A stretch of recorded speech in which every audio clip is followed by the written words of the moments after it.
Bab 813. Kalian meremehkan siapa? Sabar. Sebenarnya, alam semesta 5 dimensi juga segan dengan wanita bergaun polos.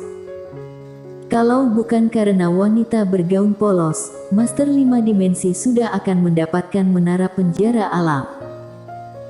Meski mereka tidak bisa datang ke alam semesta 4 dimensi, mereka bisa menggunakan cara khusus untuk datang ke sana. Tentu saja, kekuatan pasti akan berkurang banyak dan sangat berbahaya. Akan tetapi, semua pengorbanan harus dilakukan demi mendapatkan menara penjara alam. Akan tetapi, mereka tidak menyangka akan berjumpa masalah besar. Wanita bergaun polos. Wanita ini berhasil menekan mereka. Tertekan oleh orang 4 dimensi merupakan penghinaan terbesar bagi Master Alam Semesta 5 dimensi. Tentu saja, mereka juga tidak berani meremehkan wanita bergaun polos. Karena dia benar-benar sangat hebat. Wanita bergaun polos menatap pria parubaya dan tidak berbicara. Fisik pria parubaya ini sangat ilusi. Pria parubaya memelototi wanita bergaun polos. Harus aku akui, meski alam semesta 4 dimensi sangat lemah, namun kamu sangat kuat. Semua ini benar-benar di luar perkiraan kami. Wanita bergaun polos mendadak berkata, apa kamu tahu kenapa kamu masih belum mati? Pria parubaya tersenyum dan berkata, kenapa? Wanita bergaun polos menatap pria parubaya, karena kamu tidak tahu kalau dirimu sudah mati. Pria parubaya mengedipkan kedua matanya. Saat dia mau berbicara, ekspresinya langsung berubah.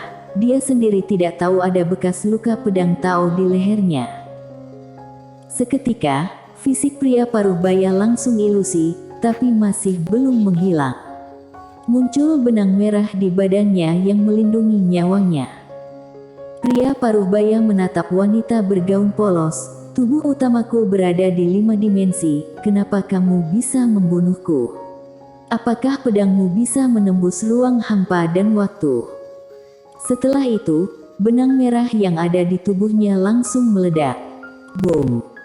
Pria parubaya langsung mundur, dia menatap wanita bergaun polos dengan ekspresi wajah kaget, kamu, mustahil, mustahil. Perlahan-lahan, pria parubaya itu pun lenyap.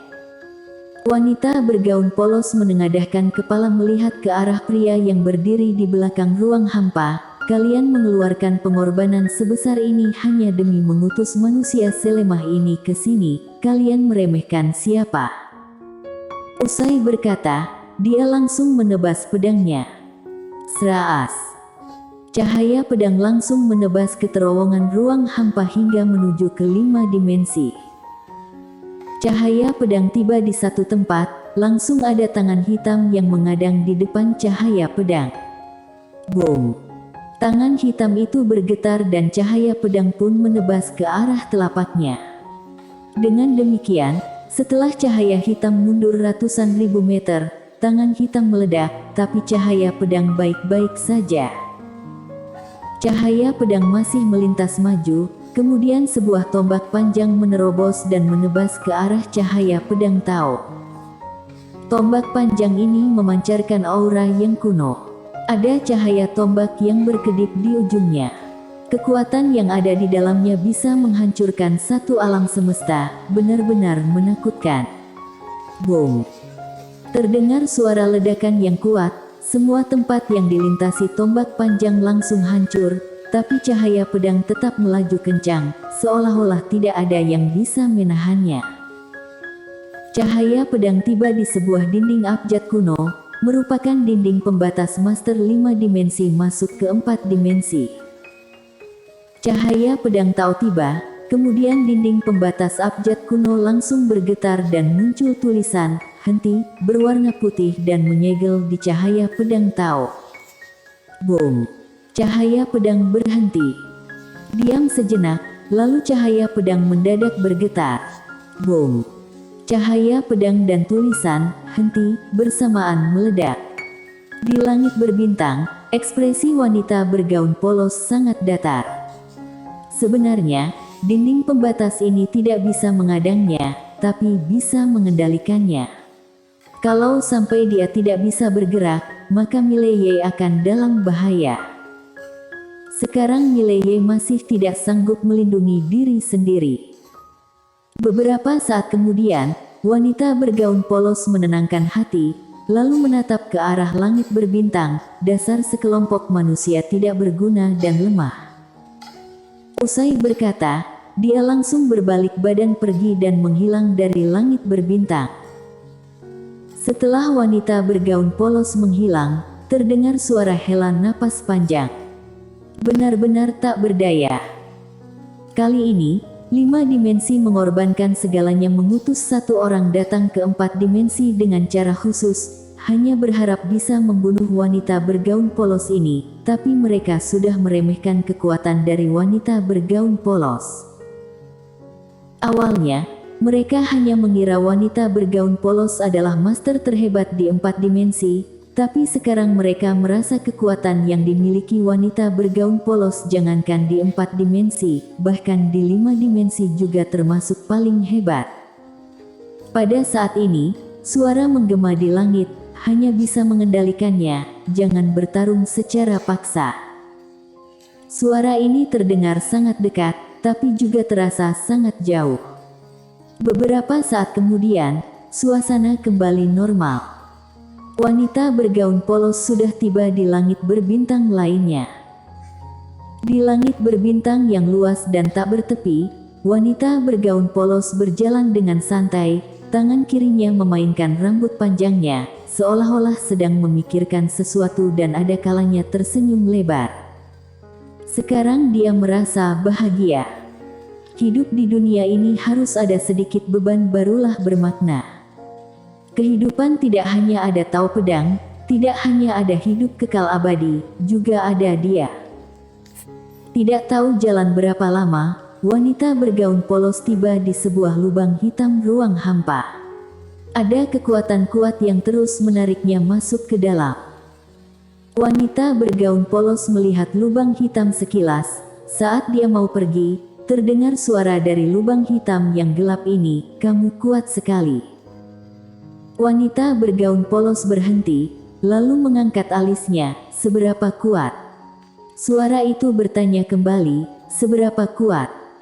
Wanita bergaun polos tersenyum, "Tidak tahu." Suara itu diam saja. Wanita bergaun polos berbalik badan pergi, tapi suara itu kembali berkata, "Seharusnya kamu pergi ke 5 dimensi."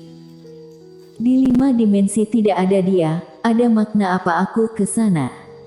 Tempat dia berada barulah surga bagiku, ujar wanita bergaun polos. Usai berkata, dia langsung menghilang dari langit berbintang.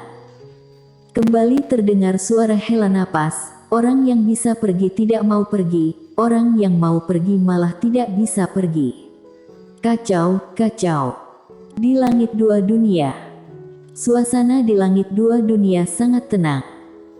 Setelah Evan Jiang pergi, tidak ada kultivator pedang yang datang ke langit 2 dunia lagi. Sekarang langit 2 dunia sangatlah tenang. Akan tetapi, semua master langit 2 dunia mengetahui, sebelum terjadi badai besar, kondisi pasti akan sangat tenang. Apakah sekte pedang akan pergi begitu saja? Mustahil, tidak mungkin. Di depan rumah bambu, sepanjang waktu ini, Mileye tidak pergi dan terus mengikuti Shiro Chen. Di halaman, Mileye duduk bermeditasi. Sekarang dia terus menyerap energi pedang. Berusaha menerobos alam keberuntungan ekstrim. Di atas alam tak diketahui adalah alam keberuntungan ekstrim, lalu di atas alam keberuntungan ekstrim adalah alam peri daratan. Di atas alam peri daratan adalah alam nasib. Di atas alam nasib adalah alam menerobos nasib, alam mengejar Tao, alam penyatuan Tao, alam menerobos Tao dan alam pemusnahan Taoisme yang legendaris itu. Sekarang, tingkatan alam tertinggi yang ada di alam semesta 4 dimensi adalah alam menerobos Tao. Sedangkan alam pemusnahan Taoisme, mungkin ada, juga mungkin hanya legenda saja. Intinya, tidak peduli apa yang terjadi, dia harus menerobos ke alam terobos nasib. Tidak, setidaknya harus mencapai alam mengejar Tao atau alam menyatukan Tao. Di kejauhan, Shirochen masih merasa heran kenapa Mileye tidak pergi, malah menganggap tempat ini adalah rumahnya. Selama ini, dia juga terus memerhatikan Mileye, dia juga ingin tahu benda pusaka itu apakah ada di tangannya atau tidak. Kalau benaran ada di tangan Mileye, maka Mileye sedang memprovokasi langit dua dunia dan sekte pedang, sampai waktu itu Mileye pasti akan mati. Akan tetapi, setelah bersamanya beberapa hari, dia merasa benda pusaka ini sepertinya benaran tidak ada di tangan Mileye. Kalau ada, Mileye mana berani terus berada di depannya. Beberapa saat kemudian, Shirochen menenangkan hati. Chofenli pun muncul di depannya. Sekte pedang sedang merencanakan sesuatu, ujar Chofenli. Kali ini, mereka mengutus berapa banyak orang. Shirochen menganggukkan kepalanya. Masih belum tahu. Chofenli menggelengkan kepalanya. Chofenli menatap ke arah Shirochen dan berkata, masih belum tahu. Hanya tahu ada kultivator pedang yang bergegas menuju ke langit dua dunia. Shirochen diam sejenak dan berkata, kita juga harus siap-siap. Kita benar mau bertarung mati-matian dengan sekte pedang? Tanya Chofenli. Shirochen berkata, di saat kita membunuh orang sekte pedang, maka hal ini sudah tidak mungkin akan berakhir dengan damai. Jadi, apakah benda pusaka 5 dimensi ini benar ada di tangan sekte pedang? Tanya Chofenli. Sekarang Master Langit Dua Dunia lebih mementingkan jejak benda pusaka 5 dimensi daripada sekte pedang.